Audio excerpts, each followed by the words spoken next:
మహాగణపతిం మనసా స్మరామి మహాగణపతిం మనసా స్మరామి. TR creations family అందరికీ నా హృదయపూర్వక ధన్యవాదాలు. ఈ ఆగస్టు మాసానికి సంబంధించి మాస ఫలితాలు ఏ విధంగా ఉన్నాయని తెలుసుకునే ముందు ఈ నెల మేజర్ ఈవెంట్స్ ఏమున్నాయనేది ఒకసారి చూద్దాం. అలాగే గ్రహస్థితి ఎలా ఉందన్నో కూడా చూద్దాం. ఈ మాసం మనం చూసినట్టయితే కనుక ముఖ్యంగా 5వ తారీఖు నుంచి బుధుని యొక్క వక్రం జరుగుతుంది సింహరాశిలో. వక్రించి ఆయన 23వ తారీఖు మళ్ళీ కర్కాటక రాశిలోకి వస్తారు. సో 29వ తారీఖుతో బుధ వక్రం ముగుస్తుంది. 25వ తారీఖున శుక్రుడు కన్యారాశి నీచ రాశిలోకి వస్తున్నారు.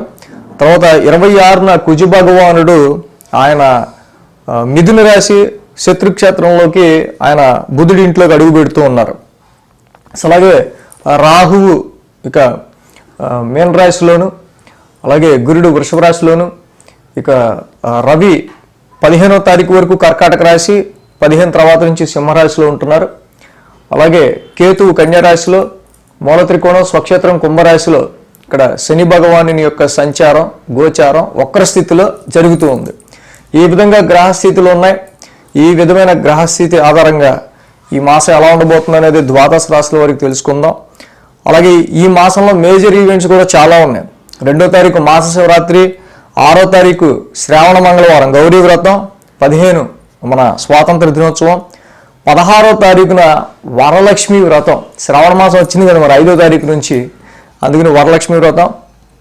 అలాగే 19 రక్షాబంధనం, అలాగే జంధ్యాల పౌర్ణమి, 26వ తారీఖున శ్రీకృష్ణ జన్మాష్టమి, 31 శని త్రయోదశి.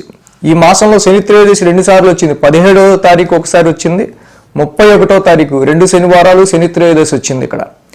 సో ఈ విధంగా ఈ వారం ఈ యొక్క మాసానికి సంబంధించి మనకి మేజర్ ఈవెంట్స్ ఉన్నాయి. అలాగే ఈ ట్రాన్సిట్ ఆధారంగా ఇక రాశుల వారికి ఎలాంటి ఫలితం ఉండబోతుందనేది చూద్దాం. ఇక కుంభరాశి వారికి సంబంధించి ఆగస్టు మాస ఫలితాలు ఏ విధంగా ఉండబోతుందనేది చూద్దాం. కుంభరాశి వారికి మనం చూస్తే కనుక ఈ రాశి వారికి రవి యొక్క సంచారం 6వ స్థానంలో మొదటి 2 వారాలు యోగిస్తూ ఉంది. రవి యొక్క సంచారం ఈ రాశి వారికి ఇక్కడ మనకి యోగిస్తూ ఉందని చెప్పచ్చు. సో అలాగే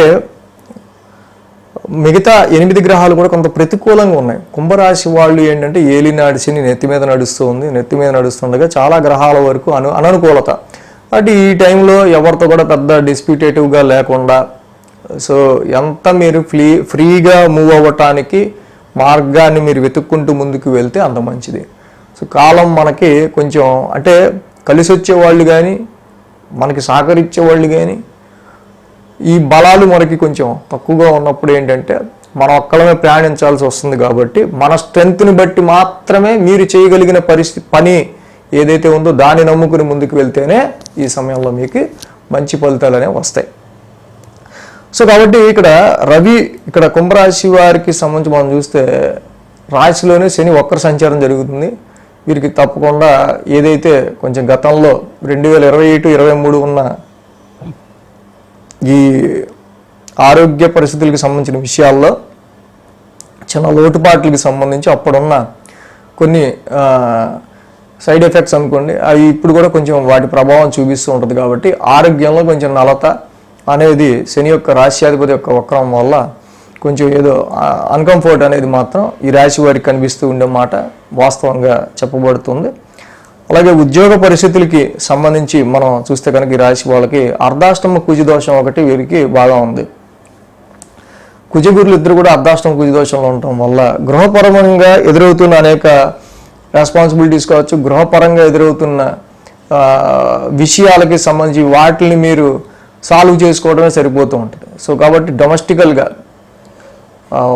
ప్రాపర్టీస్కి సంబంధించి కావచ్చు, వెహికల్కి సంబంధించి కావచ్చు, గృహపరమైన విషయాలు కావచ్చు, ఇంటి కుటుంబ సభ్యుల ఆరోగ్య సమస్యలు కానీ మిగతా ఏవైనా సరే వీటికి సంబంధించిన ఆస్పెక్ట్స్ మీద ఎక్కువ కాన్సన్ట్రేషన్ పెట్టాల్సి రావటం వల్ల ఉద్యోగం మీద కాన్సన్ట్రేషన్ వీళ్ళు ఎక్కువ చేయలేకపోతూ ఉంటారు. సో ఈ విధంగా ఎక్కువ డొమెస్టికల్ ప్రెషర్ అనేది వీరికి ఎక్కువగా ఉంది కుంభరాశి వాళ్ళు. కాబట్టి ఈ విషయంలో. అందుకే జాబులో ఇప్పుడు వీటితో గొడవ పెట్టుకోవడం అనవసరం ఉంటా బాబు. అందుకు కాబట్టి ప్రొఫెషనల్ ఫ్రంట్లో మీరు వెళ్ళేటప్పుడు కొంచెం చాకచక్యంగా లౌక్యంగా కుంభరాశి వాళ్ళు ముందుకు వెళ్తే, ప్రొఫెషన్ పరంగా మీకు ఎప్పుడన్నా ఇంటికి సంబంధించిన విషయాల్లో అవసరం వచ్చినప్పుడు సెలవు పెట్టుకోవాలంటే ప్లీజ్ మీరు చేయండి ఈ నా షిఫ్ట్ అంటే వాళ్ళు చేసేస్తారు. వాళ్ళతో గొడవ పెట్టి కూర్చుంటే ఇంట్లోనూ అలాగే ఉంటుంది, ఇక జాబ్లోనూ అలాగే ఉంటుంది, రెండు వైపులా వాయింపు అయిపోద్ది. కాబట్టి ఈ సూచన చేయడం కుంభరాశి వాళ్ళకి జరుగుతుంది. ఇక ధనపరమైన విషయాల్లో ఈ రాశి వారికి సంబంధించి చాలా వరకు కూడా మనీ పరమైన విషయాల్లో దాచుకునే విషయం కంటే వీళ్ళకు మనీ వచ్చినా కూడా అది మళ్ళీ రొటేట్ అయిపోతూ ఉంటుంది ఎక్కువగా. సో ఎడ్యుకేషన్ పరమైన విషయాల్లో ఈ యొక్క కుంభరాశి వాళ్ళకి మనం చూసినట్టయితే మెయిన్గా ఈ రాశికి సప్తమంలో ఉన్న బుధుడు శుక్రుడు ఇద్దరు కూడా పెద్ద అనుకూలమైన గ్రహాలు ఏమీ కాకపోవటం వల్ల మ్యారిటల్ లైఫ్ అయినా, వ్యాపారం, కాంట్రాక్ట్స్ పరంగా అయినా, చదువుకునే పిల్లలు ఎడ్యుకేషన్ పరంగా అయినా కొంచెం సిగ్నల్స్ అనేవి లోగానే ఉన్నాయని గ్రహించాలి కుంభరాశి వాళ్ళు. అంటే ఇన్ని గ్రహాల ప్రతికూలత ఉన్న రవి యొక్క అనుకూలత మనకి ఏం చెప్తూ ఉందంటే, షష్టమ స్థానంలో ఉన్న రవి షష్ఠేరవో సుసౌఖ్యధీన్ యత్నకార్యార్థ సాధనం దేహారోగ్యాది సంతోషం వస్త్రధాన్యాది లాభకృత్. రవి షష్టమంలో ఎప్పుడైతే గోచారంలో ఉంటారో శారీరక సౌఖ్యాన్ని ఇస్తారు, ప్రయత్న కార్యాలు జయాన్ని ఇస్తారు, మంచి ఆరోగ్యాన్ని ఇస్తారు, నూతన వస్త్రప్రాప్తిని ఇస్తారు, ధనధాన్య వృద్ధిని ఇస్తారు. అదే 2 వారాలు కూడా రవి యొక్క బలం మీకు తోడుగా ఉండటం ఈ కుంభరాశి వారికి చాలా వరకు కూడా మంచి అనుకూలమైన ఫలితాన్ని క్రియేట్ చేసేదిగా మనం చెప్పచ్చు. అంటే ఏదైతే ఇన్ని గ్రహాల ప్రతికూలత ఉందో 8 గ్రహాల ప్రతికూలత ఉంది కాబట్టి నిత్యం నవగ్రహ ఆరాధన, నవగ్రహాలకి 27 సార్లు ప్రదక్షిణ, శివాలయ దర్శనం చేసుకోవడం చాలా మంచిది.